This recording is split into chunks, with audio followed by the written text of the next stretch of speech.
Okay, so what conclusions can we make? Take a look at this graphic.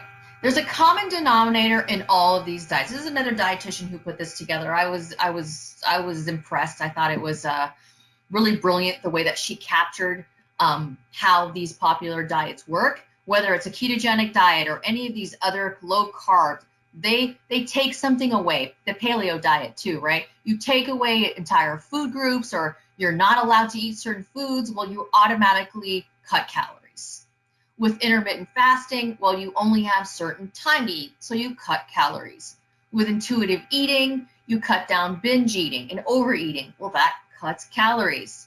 If you're counting, if you're using meal plans, if you're counting points, all of those are versions of portion control, which cuts calories.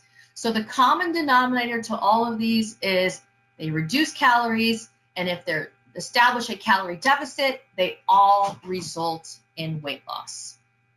However, the question is, how long?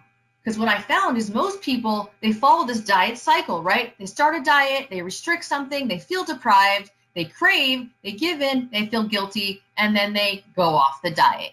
And they do that over and over again. And what happens is they end up feeling like that. What we know in the research is that 95% of people who follow a fad diet tend to regain the weight within a year, and in many cases, they put on more weight after that. So the take-home message there is it's really hard to change all your habits overnight for the rest of your life.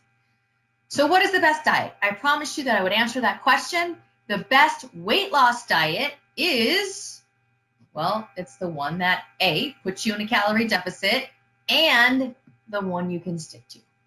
So if it does those two things, that's going to be the best weight loss diet for you.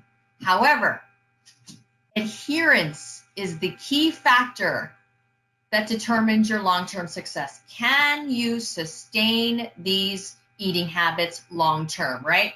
Adherence is king.